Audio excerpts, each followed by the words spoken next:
Assalamualaikum warahmatullahi wabarakatuh.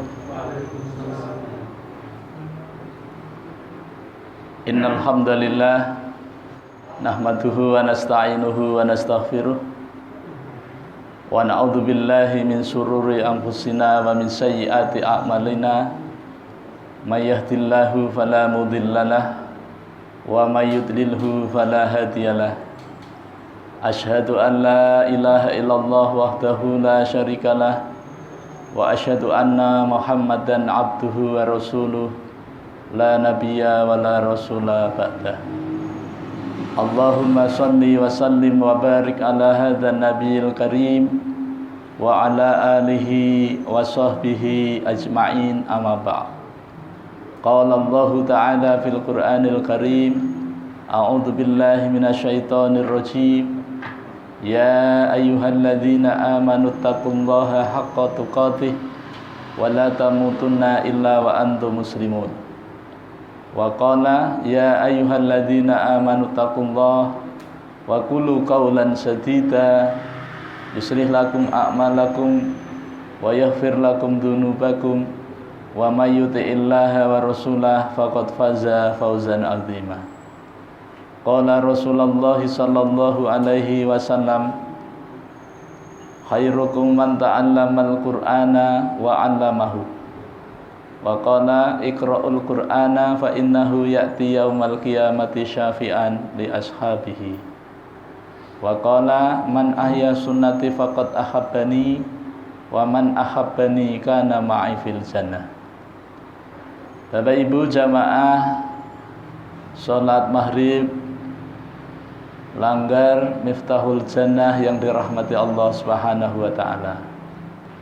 Mari kita kembali bersyukur kepada Allah Subhanahu wa taala biqauli alhamdulillah wa syukrulillah atas limpahan rahmat dan nikmatnya kepada kita, terutama nikmat hidayah berupa iman dan Islam yang insya Allah masih melekat di dada kita semua dan mesti kita pertahankan dan kita tingkatkan agar senantiasa iman dan takwa kita meningkat, sebagaimana pesan khotib setiap hari Jumat, agar kita senantiasa meningkatkan iman dan takwa kita kepada Allah Subhanahu wa ta'ala.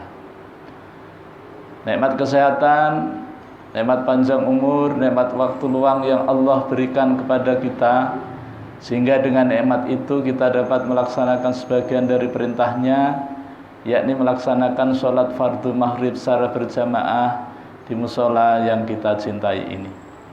Salawat dan salam semoga senantiasa tercurah, terlimpah kepada junjungan kita Nabi besar Muhammad sallallahu alaihi wasallam, kepada keluarganya, para sahabatnya, para pengikutnya yang setia, baik yang dulu, sekarang maupun yang akan datang. Mudah-mudahan kita semua yang hadir di majelis yang mulia ini dicatat oleh Allah Subhanahu wa ta'ala sebagai hamba-hamba Allah yang taat, yang takwa, calon-calon penerima syafaat yang agung dari baginda Nabi sallallahu alaihi wasallam atas izin Allah Subhanahu wa ta'ala kelak pada hari kiamat. Amin ya rabbal alamin. Bapak Ibu jamaah salat maghrib yang dirahmati Allah Subhanahu wa ta'ala, alhamdulillah kita kembali bertemu dalam suasana kebaikan, sehat badan, afiah batin. Ini merupakan nikmat Allah SWT yang wajib kita syukuri, agar Allah SWT senantiasa menambahkan nikmatnya kepada kita. Jangan sampai kita termasuk orang-orang yang kufur nikmat, yaitu menggunakan nikmat Allah dipakai untuk maksiat. Jadi kita mesti bersyukur kepada Allah, yaitu dengan menggunakan nikmat Allah untuk melaksanakan ketaatan kepada Allah. Ketahuilah bahwa sesungguhnya azab Allah amat sangat pedih. Bapak Ibu jamaah sholat maghrib yang dirahmati Allah SWT, malam ini kita akan melanjutkan kajian kita, yaitu bukti cinta kita kepada Rasulullah Sallallahu Alaihi Wasallam. Salah satu bukti bahwa kita cinta kepada Rasulullah, kita menghidupkan sunnahnya. Sunnahnya Nabi kita Muhammad banyak sekali. Di antaranya adalah kita berbakti kepada kedua orang tua. Dengan berbakti kepada kedua orang tua, maka kita akan membuktikan cinta kita kepada Rasulullah. Kalau kita cinta kepada Rasulullah, insya Allah sebagaimana yang Rasul katakan, maka akan bersama Rasulullah di dalam surga. Allah Subhanahu wa ta'ala mengingatkan kepada kita dalam sebuah ayat surah nomor 17, surah Al-Isra ayat 23. Allah Subhanahu wa ta'ala berfirman dalam potongan ayat, wa qadha rabbuka alla ta'budu illa iyyah wa bil walidaini ihsana. Dan ketika Allah Subhanahu wa ta'ala telah menetapkan kepada Rasulullah SAW, isi ketetapannya adalah alla ta'budu illa iyyahu. Kalau ayatnya seperti ini, berarti ini ayat disampaikan oleh Jibril karena menggunakan dhamir. Dhamirnya kolom 25. Ya. Jadi kita itu dianjurkan untuk tidak menyembah Tuhan selain Dia. Jadi ini sudah ditetapkan oleh Allah SWT, yang menetapkan Allah melalui Rasulnya, agar kita ini sebagai umatnya Nabi Muhammad tidak menyembah Tuhan selain Dia, yaitu Allah Subhanahu wa ta'ala. Yang pertama, kita disuruh menyembah Allah saja. Allah tidak mau diduakan, Allah tidak mau dimadu, Allah tidak mau disekutukan. Jadi Allah ingin sendiri saja. Sebagaimana ikrar kita dalam setiap sholat, iyyaka na'budu wa iyyaka nasta'in. Jadi yang pertama, kita dianjurkan menyembah Tuhan saja, yaitu Allah Subhanahu wa ta'ala. Kemudian yang kedua, wabil walidaini ihsana. Dan terhadap kedua orang tua kita dianjurkan untuk berbuat baik. Nah, berbuat baik kepada kedua orang tua ini adalah bagian dari melaksanakan perintah Allah Subhanahu wa ta'ala. Jadi yang disuruh ini adalah Rasulullah. Rasulullah disuruh oleh Allah untuk berbuat baik kepada kedua orang tuanya. Kemudian Rasulullah menyampaikan kepada kita semua umatnya agar kita berbuat baik kepada kedua orang tuanya. Bapak Ibu jamaah sholat maghrib yang dirahmati Allah Subhanahu wa ta'ala, ketika kita telah melakukan ini, maka kita termasuk orang-orang yang bertakwa kepada Allah Subhanahu wa ta'ala. Karena definisi takwa itu adalah melaksanakan perintah, meninggalkan larangan. Ketika kita berbakti kepada kedua orang tua, ini adalah perintah Allah dan ini kita laksanakan, maka kita termasuk orang yang bertakwa. Kemudian Allah memberi peringatan kepada kita catatan, yang artinya ini masih lanjutannya ayat nomor 23. Apabila nanti di suatu hari kalian dititipi kedua orang tua kalian atau salah satu orang tua kalian sampai usia tua, maka janganlah kalian mengucapkan kepada kedua orang tua itu atau salah satu orang tua itu dengan ucapan ah. Yang pertama, kita tidak boleh mengucapkan kata ah. Ah di sini artinya apapun bentuknya, tidak harus ah begitu. Tetapi suatu kalimat yang ketika diucapkan maka orang tua kita sedih, orang tua kita menangis, orang tua kita tidak senang. Pokoknya apapun bentuknya, apakah itu ucapan, apakah itu perilaku yang membuat orang tua kita tidak suka, maka ini dilarang oleh Allah Subhanahu wa ta'ala. Kemudian yang kedua, wala tanharhuma, dan kita tidak boleh membentak. Kita tidak boleh melayangkan tangan kita kepada kedua orang tua kita. Kita tidak boleh mengeluarkan kata-kata yang keras, sehingga dengan kata-kata itu membuat orang tua kita jadi marah, membuat orang tua kita tidak enak hati, sakit hati, apalagi sampai menangis. Maka hal yang demikian ini adalah bagian yang dilarang oleh Allah Subhanahu wa ta'ala untuk dilakukannya. Kemudian yang ketiga, Allah menyuruh kepada kita wa qul lahuma qaulan karima.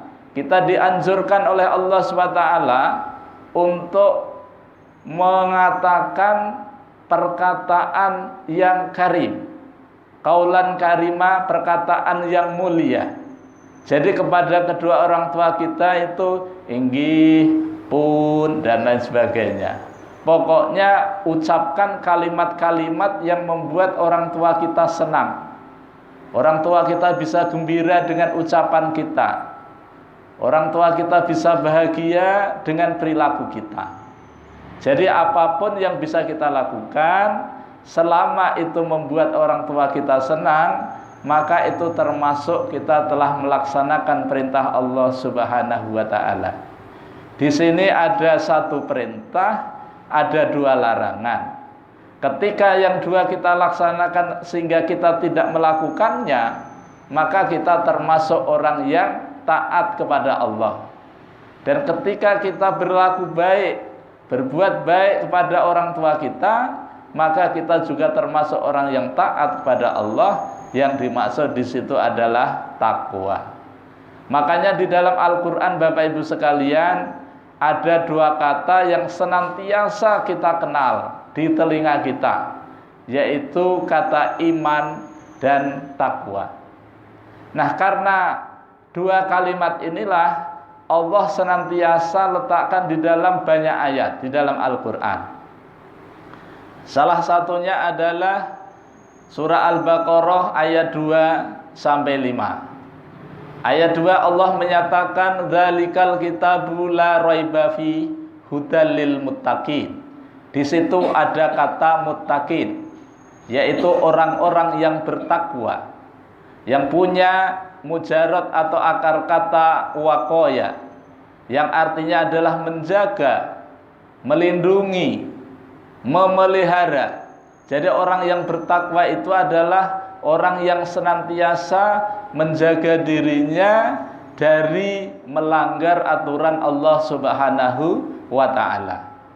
Maka kemudian orang yang bertakwa itu Allah jelaskan kepada kita dengan ciri-cirinya. Ciri-ciri orang yang bertakwa itu ada 5. Yang pertama, beriman kepada yang ghaib. Yang kedua, mendirikan sholat.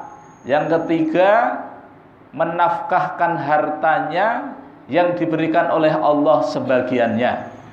Yang keempat, percaya, beriman kepada Al-Quran, percaya kepada kitab yang diturunkan Allah sebelum Nabi, yaitu Taurat, Injil, dan Zabur. Ini untuk sekedar kita percaya, bukan untuk kita taati. Kemudian yang kelima, wabil akhiratihum yuqinun, terhadap hari akhir kita yakin. Maka ciri orang yang bertakwa tadi ada 5. Maka kemudian Allah simpulkan, ulaika ala hudam mir rabbihim wa ulaika humul muflihun. Mereka itu adalah orang-orang yang senantiasa berada di atas petunjuk Tuhan mereka, dan mereka itu termasuk orang-orang yang beriman, orang-orang yang mendapat kemenangan, orang-orang yang mendapat keberhasilan, keberuntungan dalam hidupnya, dan juga terlebih nanti di akhirat.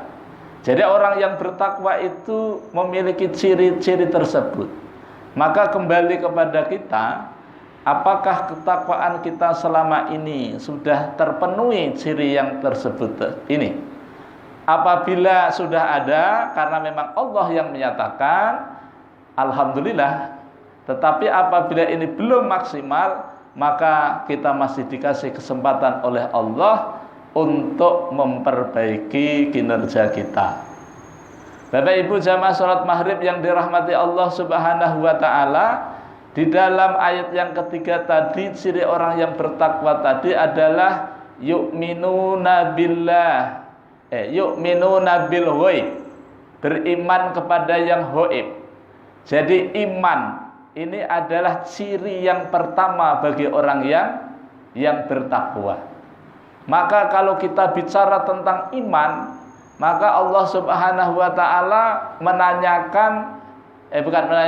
menyatakan di dalam firman beliau seperti apa orang yang beriman itu.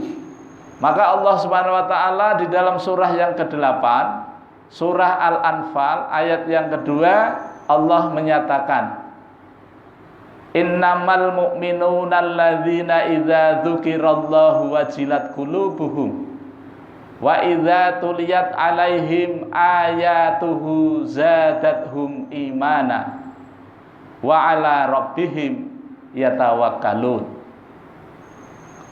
Innama kalau dalam bahasa Arab ini adalah pernyataan taukid yang artinya bahwasanya. Jadi kalau bahwasanya itu tidak ada yang lain. Artinya yang dimaksud dengan orang mukmin itu adalah memiliki ciri, di antaranya adalah apabila disebut nama Allah maka bergetar hatinya. Bergetar hatinya di sini takut, dan takutnya hanya kepada Dia. Misalnya Allah disebut ketika azan, berarti Allah ngasih tahu kepada kita bahwa waktu sholat telah tiba.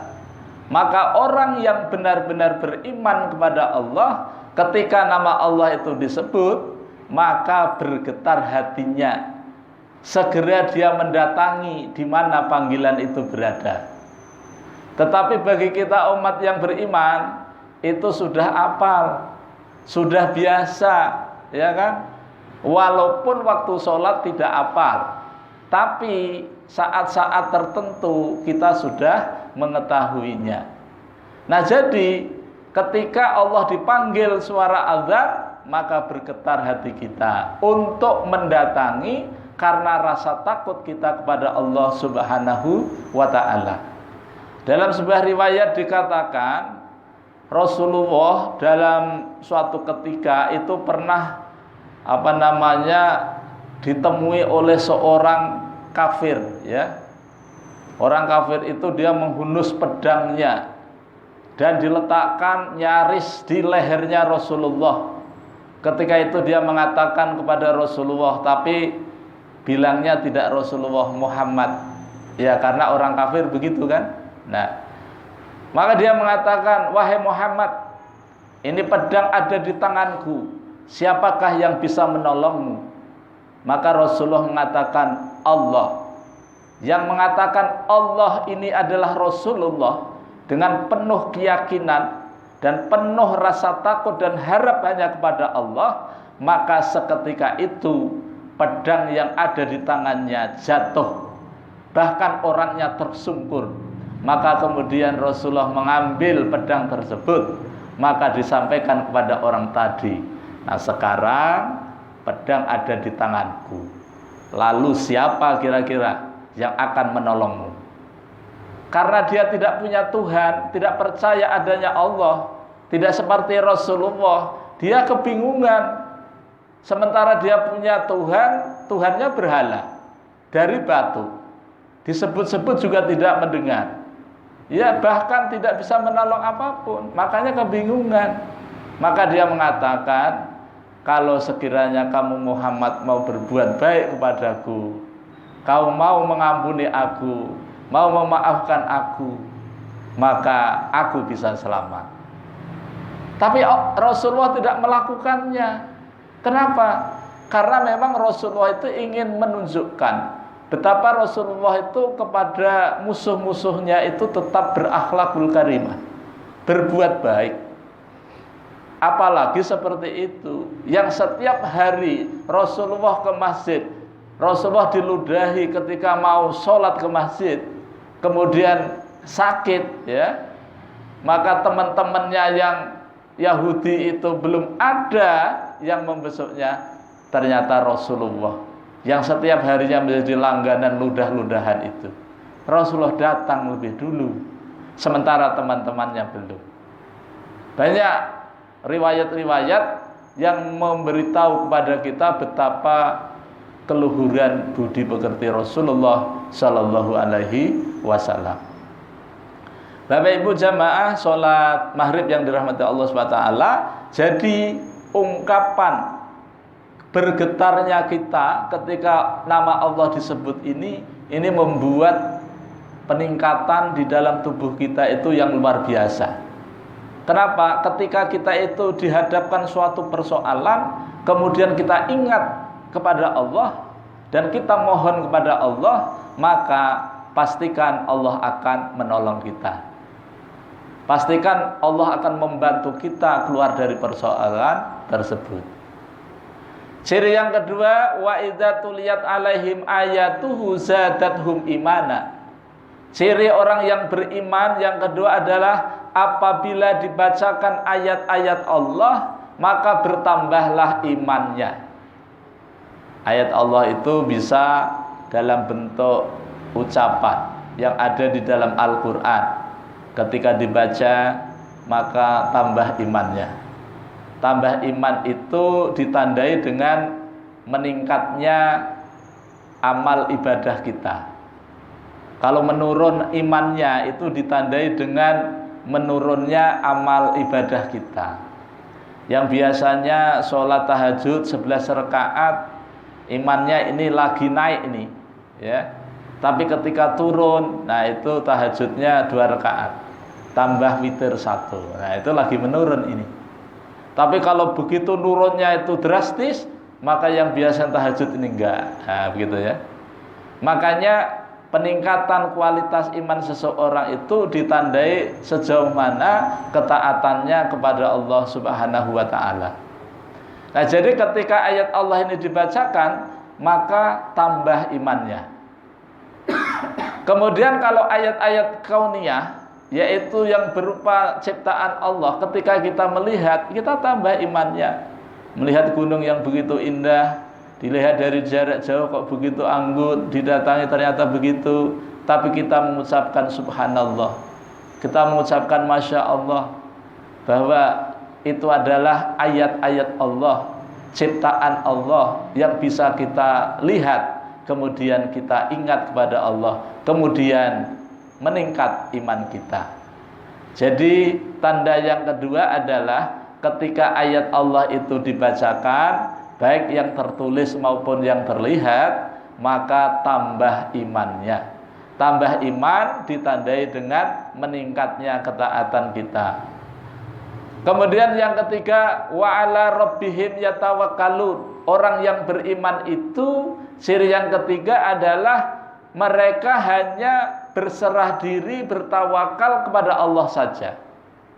Ketika kita menghadapi suatu persoalan, maka persoalan yang kita hadapi ini kita perlu solusi, perlu jalan keluarnya. Maka bagi orang yang benar-benar imannya mantap, maka dia serahkan semuanya kepada Allah Subhanahu wa taala setelah berdoa dan berusaha. Maka hasilnya sepenuhnya diserahkan kepada Allah Subhanahu wa ta'ala. Misalnya kita punya niatan untuk memiliki seorang pemimpin yang adil, kemudian ada kesempatan dalam pelaksanaan pilkada, misalnya pilgub, misalnya pilpres, misalnya pileg dan lain sebagainya, maka sebagai umat Islam kita mesti punya cita-cita memiliki pemimpin yang adil, pemimpin yang cerdas, pemimpin yang bisa mengantarkan rakyatnya kepada kehidupan adil dan makmur. Maka itu dipersiapkan. dengan berdoa kepada Allah, ya Allah, mudah-mudahan calon-calon pemimpin kita ini benar-benar Engkau pilihkan pemimpin yang baik supaya bisa memimpin kami, supaya pemimpin yang seperti itu nanti ketika Engkau mintai pertanggungjawaban, dia dapat mempertanggungjawabkan. Karena setiap kita adalah pemimpin, dan setiap pemimpin akan dimintai pertanggungjawaban atas kepemimpinannya. Kita berdoa kepada Allah, kemudian kita usaha mempersiapkan prosesnya agar itu bisa terlaksana. Nah, dengan pelaksana itu nanti, maka kemudian kita serahkan kepada Allah hasilnya. Kita sudah mempersiapkan sedemikian rupa, kita sudah mencoba untuk atau ingin memiliki pemimpin yang baik, maka kemudian kita serahkan kepada Allah SWT hasilnya. Ini tawakal. Orang yang beriman menyerahkan semua hasil usahanya kepada Allah Subhanahu wa taala. Sebagai seorang pengusaha, dia tidak meyakini betul suksesnya itu karena usahanya. Tetapi orang yang beriman, dia akan menyerahkan hasilnya kepada Allah Subhanahu wa taala. Dan ini adalah ciri orang yang beriman. Yang ketiga, Bapak Ibu jamaah salat maghrib yang dirahmati Allah SWT, kemudian ciri yang selanjutnya, yang ketiga adalah yang keempat, ya. Alladzina yuqimunas sholata. Yang kelima, wa mimma razaqnahum yunfikun. Ciri yang keempat adalah orang yang beriman itu alladzina yuqimunas sholata, yaitu orang yang senantiasa mendirikan sholat, menegakkan sholat, melaksanakan sholat. Allah pilihkan kata-katanya menggunakan fi'il mudhari, yang artinya terus menerus, tidak ada putus-putusnya. Jadi orang yang beriman dan imannya benar, imannya mantap, maka dia senantiasa menegakkan sholat.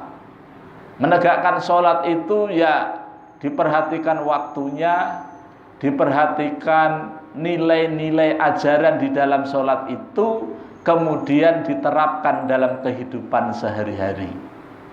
Nah, ini dia menegakkan sholat.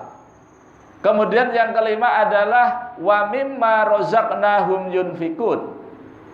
Yang kelima ciri orang yang beriman dan imannya mantap adalah mereka senantiasa menafkahkan hartanya sebagian yang Allah berikan kepada mereka, yang Allah rezekikan kepada mereka, mereka keluarkan, diinfakkan, dibelanjakan. Infak itu kalau akar katanya nafaqah. Nafaqah itu artinya habis, menafkahkan, menghabiskan. Jadi infak ini adalah menghabiskan rizki yang Allah berikan kepada kita setelah kita kurangi kebutuhan kita.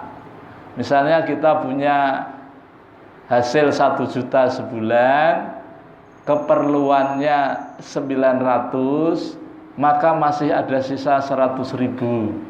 Maka yang 100.000 ini kita sedekahkan, kita infakkan kepada orang lain yang memerlukannya.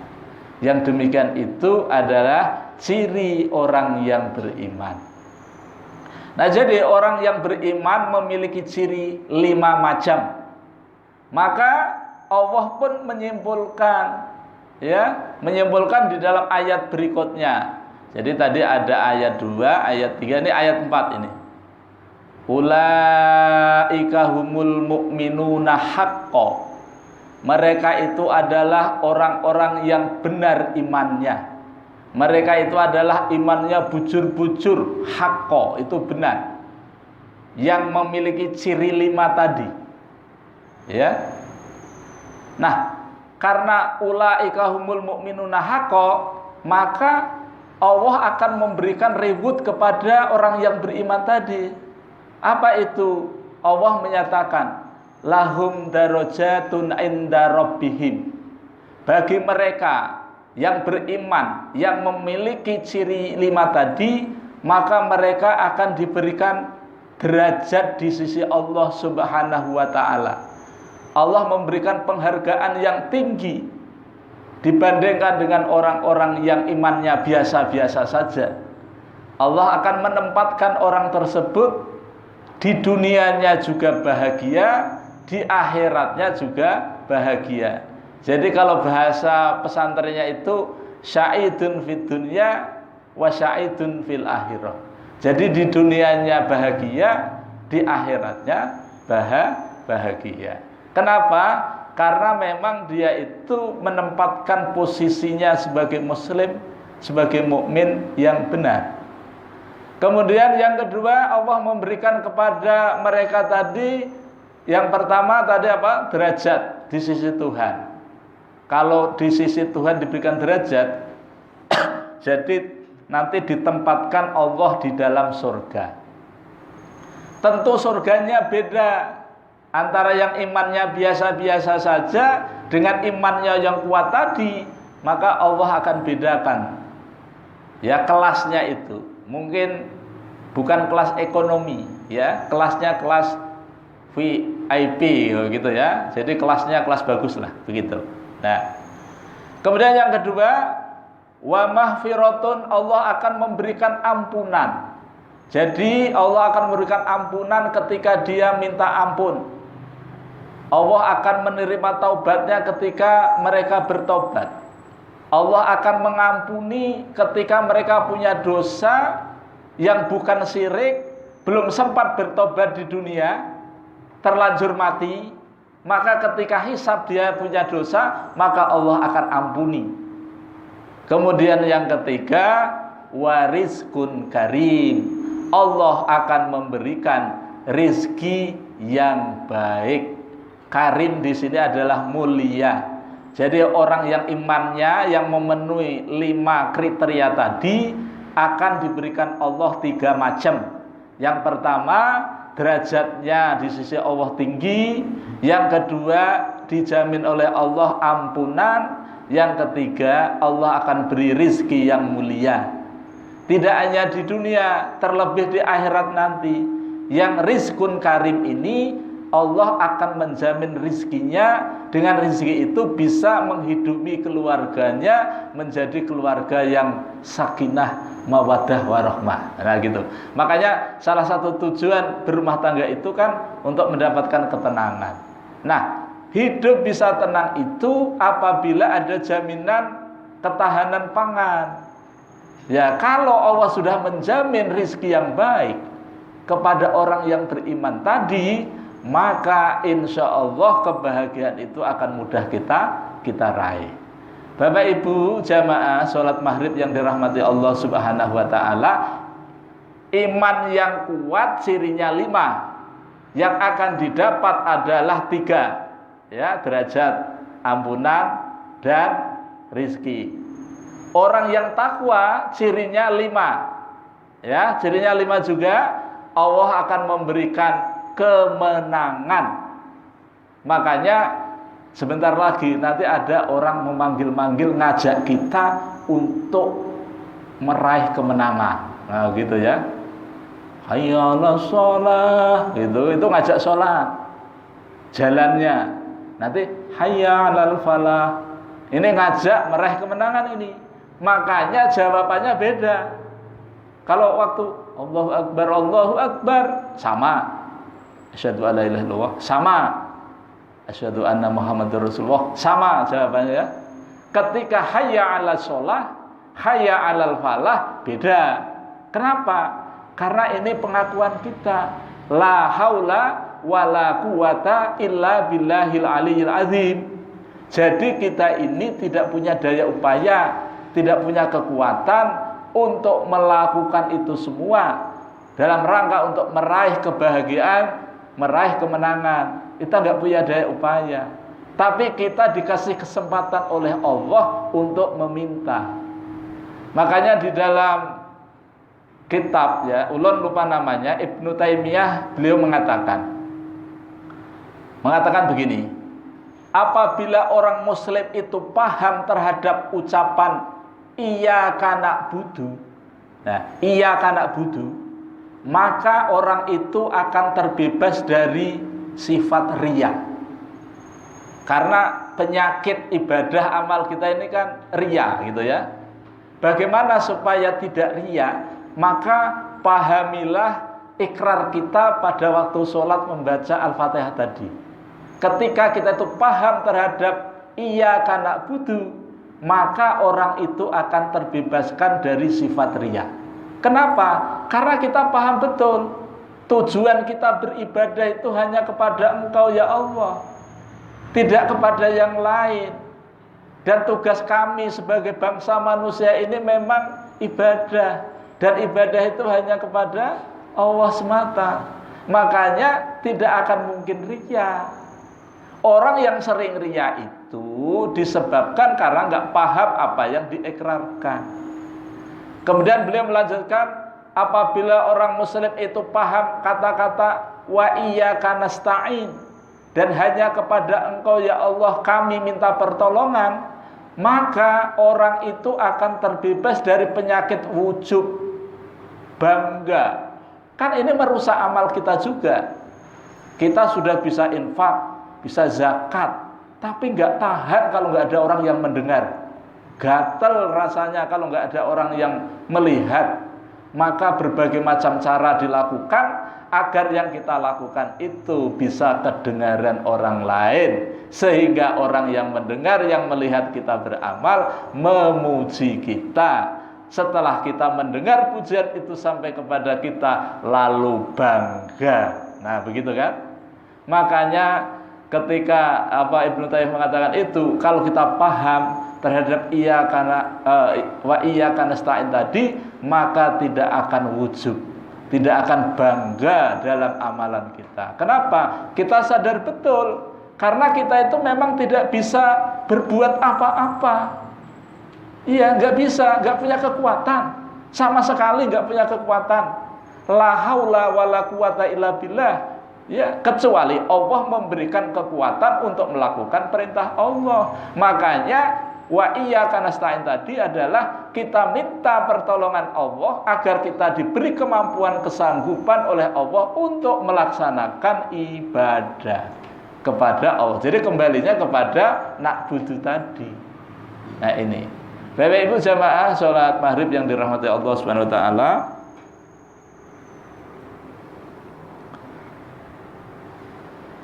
Ini tadi terakhirnya apa ya? Terakhirnya tadi. Kadang-kadang nggak ingat gitu ya. Nah, ada ciri ya, ciri orang yang bertakwa tadi adalah diberikan kemenangan. Nah, ketika kita diajak, ya, ayo saudara-saudaraku, kita mencari kemenangan. Ya, gimana caranya, gitu ya? Dengan cara sholat, misalnya, la haula wala quwata illa billah. Makanya kita minta kepada Allah, mudah-mudahan diberi kesempatan bisa menegakkan sholat ini. Nah, banyak orang ingin sholat, tetapi kadang-kadang kenapa? Lumpuh. Nah, alhamdulillah kalau di masjid-masjid di kota itu, walaupun lumpuh masih ada sholat di masjid, pakai kursi, pakai roda dan lain sebagainya. Alhamdulillah kita dikasih kesempatan oleh Allah, ya, bisa melaksanakan sholat dengan sebaik, dengan standar lah gitu. Bapak Ibu jamaah sholat maghrib yang dirahmati Allah Subhanahu wa taala, kembali kepada topik kita, yaitu bukti cinta kita kepada Rasulullah adalah berbuat baik kepada orang tua kita. Maka kita ingat satu pesan Allah SWT di dalam surah 31 ayat 14 Bapak Ibu ya, yaitu surah Luqman, di mana Allah mewasiatkan, wa wassaynal insana biwalidayhi hamalathu ummuhu wahnan ala wahnin wa fisaluhu fi amaini anishkurli wali walidaik ilayyal masir. Wa wassaynal insana, dan telah kami wasiatkan kepada bangsa manusia, biwalidaih, untuk berbuat baik kepada kedua orang tuanya. Kenapa? Allah menjelaskan kenapa kita itu disuruh berbuat baik kepada kedua orang tuanya. Karena ibu kita hamalathu ummuhu wahnan ala wahnin, Karena ibumu, orang tuamu, khususnya ibumu telah mengandungmu dalam keadaan wahnan, susah, payah, ala wahnin, di atas susah payah. Kalau masih sebulan, 2 bulan itu enggak terasa. Nyidamnya ingin makan ini, makan itu ya. Tapi kalau sudah mulai 8 bulan, 9 bulan, kemana-mana dibawa, tidak bisa ditinggal, tidur sampai tengkurap sudah nggak bisa, miring kanan, miring kiri nggak nyaman. Kenapa? Karena merasa ada ganjalan, itu ada diri kita di dalam perut itu. Dan itu 9 bulan lebih. Kemudian Allah ngasih tahu, setelah lahir kamu disusui dan disapih sampai 2 tahun. Nah, setelah itu maka Allah mengatakan anishkurli, maka hendaknya kamu bersyukur kepadaku, kepada Allah SWT. Yang kedua, wali walidai, kita juga disuruh bersyukur kepada kedua orang tua. Bersyukur kepada kedua orang tua di sini adalah berbuat baik kepada kedua orang tua, berbakti kepada kedua orang tuanya. Sampai-sampai di dalam sebuah riwayat itu dikatakan, ridhonya Gusti Allah itu diletakkan Allah pada kedua orang tua. Murkanya Allah itu diletakkan pada kedua orang tua. Sampai-sampai Roma Irama itu mengutip riwayat ini ya dalam sebuah syairnya, begitu ya. Ridho ilahi diletakkan kepada kedua orang tuanya. Murkanya juga begitu. Makanya lanjutannya adalah bila kau patuh pada rajamu, lebih patuhlah pada ibumu. Bila kau sayang pada kekasih, lebih sayanglah pada ibumu. Bapak Ibu yang dirahmati Allah SWT, ini mungkin yang dapat ulun sampaikan dalam kesempatan ini. Mudah-mudahan Allah SWT senantiasa merahmati dan meridhai kita semua. Ulun mohon maaf, pasti banyak kelirunya, banyak salahnya dalam mendampingi kajian ini. Mari kita tutup pertemuan dengan sama-sama baca hamdalah dan doa kafaratul majlis. Alhamdulillahirabbil alamin. Subhanakallahumma wa bihamdika asyhadu an la ilaha illa anta astaghfiruka wa atubu ilaik. Wal afu minkum. Assalamualaikum warahmatullahi wabarakatuh.